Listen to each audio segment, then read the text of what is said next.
Hello everyone, welcome back to Cars and Kelley. I'm taking a little break from the strictly Miata content, try to do some other stuff. Today I'm going to be doing a review of this car right here. This is a 2008 Scion XB.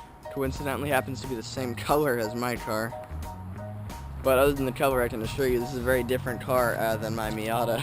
I know there's a lot of car reviews out there already, but this is still a good way for me to sort of try to make some other videos, not Miata related, that are still in the car field. It's always fun to drive different cars, sort of get different driving experiences, see what it's all about. What moves you? So this is the 2008 model year of the Scion XB, almost 10 years old now, but I think it looks still pretty good on the outside, pretty clean and fresh for a 10-year-old car. The inside is definitely showing its age a bit more, but out here I think it still looks pretty good. I'm not exactly sure what trim level this is, but it does have a decently sized spoiler back here, and someone put wheel covers on. Trying to make this thing look a little sportier, I guess, and it does. Still, very much just a Scion XB.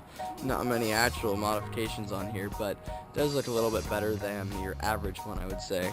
Owner of this car, and not a driving enthusiast by any sort, just sort of looking for a practical, cheap, everyday hatchback. This one seemed to fit the bill pretty well. You can get them pretty cheap now. They're just Toyotas, really. And so they're cheap to get parts for it. They're still made parts, even though Scion went out of business. Toyota still, parts are plentiful. So Scion as a brand existed to sort of set itself apart from Toyota by making itself a little sportier, a little flashier, trying to appeal to a younger audience, which certain models sort of did successfully, but in general it didn't really succeed that much. That's why they're no longer a part of Toyota, or they don't exist anymore. But I think this car does a pretty good job of sort of setting itself apart from your average little hatchback. It looks pretty good. I'll just do a full walk around here.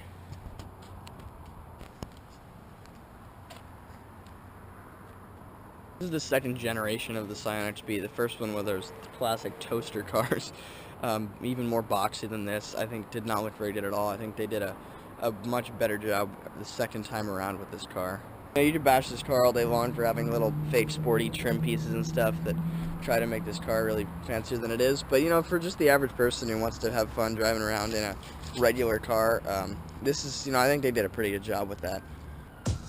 It does actually have an aftermarket muffler on it that is quite loud. I'll be demonstrating that later in the video. It sounds really out of place on this car. It's pretty funny and quite large. Let's get in the inside here. I'll show you the interior a bit. So again, this is a Toyota. Scion is just Toyota, so you'll probably notice a lot of same pieces from similar Toyotas of the time. This center console is not aged well at all. It's got this really tacky sort of silver and gold plastic. Speakers are not bad, surprisingly, for a car of this nature. Sound system's really not bad at all. Got a little center console here with a little bit of storage, not much at all. Two cup holders right here, another small little storage area here, and a glove compartment, and then a little tray above the glove compartment, which is actually a nice touch. Actually a surprising amount of little cubbies, here and there, especially in the front of this car. There's one over here that actually could be pretty useful, I think. The previous owner seems to have replaced all the lights in this car with LEDs, including the interior light. You might not be able to see through all the water on this side, but these lights are very much aftermarket, very much glowing LEDs if you're into that sort of thing. Has the door turn signal lights, a nice touch. I'm glad the car started adopting that trend. This specific car seems to be kept up moderately well, but like I was saying, there's a lot of wear and tear that really shows, I guess, sort of just the price of this car, but I don't know if it's supposed to sound like that, but when you close the door in this car, it sounds like you're dropping a boulder down a metal well or something. Pretty spacious up here, I would say. The seat does go back a little further.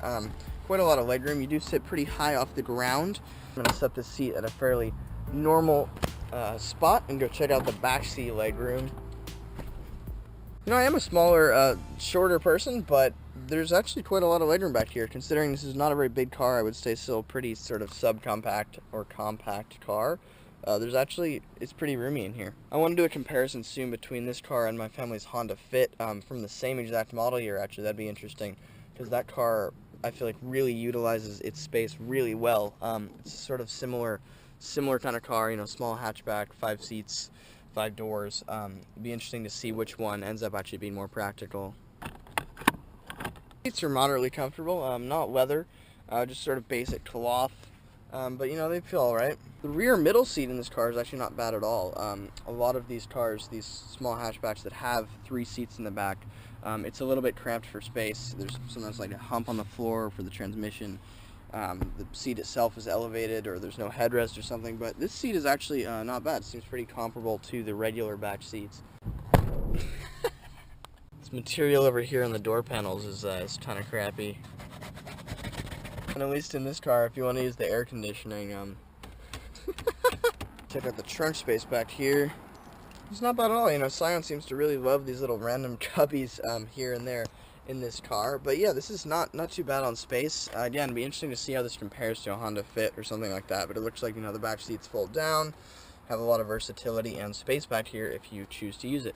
Alright, enough messing around. Let's start this thing up.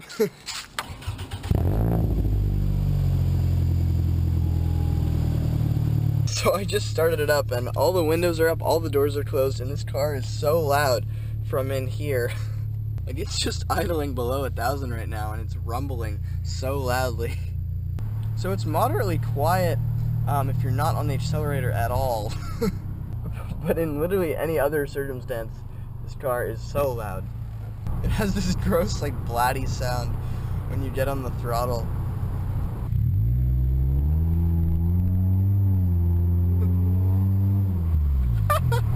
We have a sport mode here. Actually, you can manually select your gears. We're gonna try it out here at this stoplight. Oh, here we go. Here we go.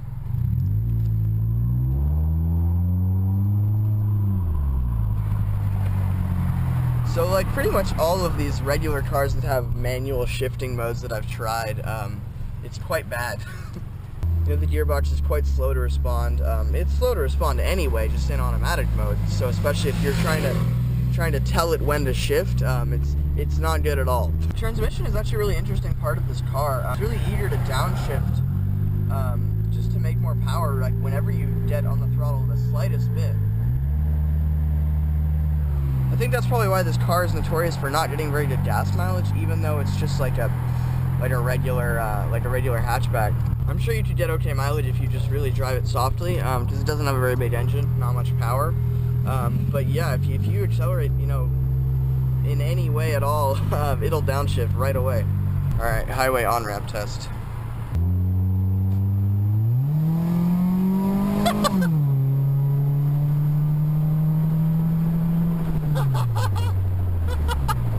Oh my god. Oh, it sounded like a whoopee cushion. Alright, so we're on the highway now, testing the drone. And it's pretty bad. Sorry to keep talking about the exhaust. I know that's just this specific car and not all Scion XBs, but it's just too hilarious. Back to the transmission, this does relate to all XBs. I think it's only like a 4-speed, maybe 5, but I think 4. And it's sitting like well above 2,000 RPM when I'm going only 60 miles an hour on the freeway. So yeah, it's definitely not the most efficient transmission and engine pairing. So I'm only going 55 right now, and the drone is pretty bad from this exhaust. So I imagine if you were going on a long journey on the highway, you'd really get pretty sick of that. Alright, testing the brakes. Brakes feel alright, sort of spongy. Maybe could be bled, sort of improve the responsiveness. But you know, they stop the car pretty well. Steering is pretty unresponsive, just in the sense that you don't really get much feedback from when you turn in or anything. It is pretty heavy weighted steering, I would say, but yeah, there's not really any feedback coming back through there. Another manual mode test at this stoplight.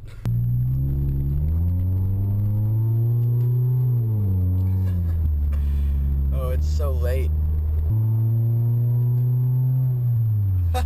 I think there's about a 2 or 3 second delay from when you shift and when it actually shifts. On the topic of that sort of unresponsive steering, it is pretty vague. You know, this car is not super heavy, but it is, you know, decently sized, especially compared to my Miata, which I drive every day. And so it definitely feels pretty sloppy on turn-in. You know, I keep bringing up the Honda Fit as a comparison, but I think even that handles better than this. A little sharper. Steering isn't much better, but just has a little more body control than this car, I think. This is the epitome of just like eBay muffler. I don't know if it's supposed to be idling at 500, but you can hear the exhaust actually rattling against the bumper. Visibility is pretty good in this car. You know, big windows all around and small pillars make for not really any problems in terms of seeing. So I just paused filming for a second just then to do a little more thorough test of the handling, and it just feels really sloppy, just kind of like a boat sloshing back and forth.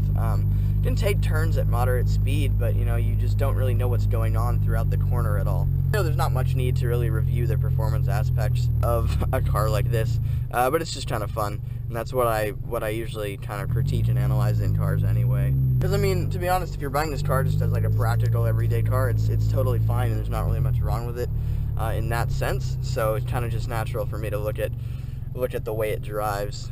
In summary, if you're looking for a small practical hatchback from mid to late 2000s that has gone down in value quite a bit and is not expensive anymore, this is definitely a contender. I would say look at stuff like the Honda Fit, you know, other options from companies like Toyota, Nissan, Honda and stuff. See what else is out there, because I'm sure there are other viable options as well, but this is definitely something to consider. If you're any sort of car enthusiast, driving enthusiast, I would not really recommend this car at all. It doesn't drive that well. It's pretty slow, doesn't handle very well.